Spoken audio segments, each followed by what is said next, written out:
Allah bereket versin Murat. Yorulmayasın. Murat, maça. Yorulmayasın. Bu xeyrin görsün ya. Amin amin amin amin. Sen Maşallah istemeyin, maşallah. Taş düşeceksin. Mam boyda da. Ses sıfır.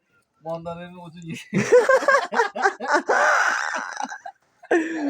Ay dada vay dada vay. Bu yine bir hatıredir kardeş. Bana da əlbəttə ki.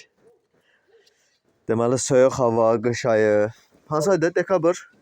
Yeni ilə neçə gün qalıb? Yeni ile çatır makarım yoktu. Yeni il az qalıb. Demək olar ki, bir 10 neçə gün qalıb.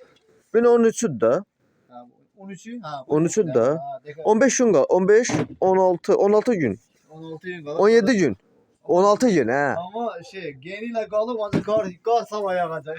Sabah qar yağacaq. Bu da bizim mənzərə. Günəş təzə batır. Ha vallahi. Hələ bu soyuqda bu da mən də özümü göstərim də. Sonra deyəcəklər özün nə edirsən. Ezini götür. Hello. How are you? Oo. Ruslar nədir? Bizdən artıq oğlandı. Rus.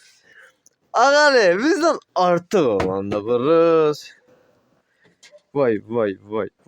Nana bu metr mandalin. Bak qiymət şedəniş. Ballava bu şey. Allah'a emanet. Beşi Allah'a. Can Kamran, can.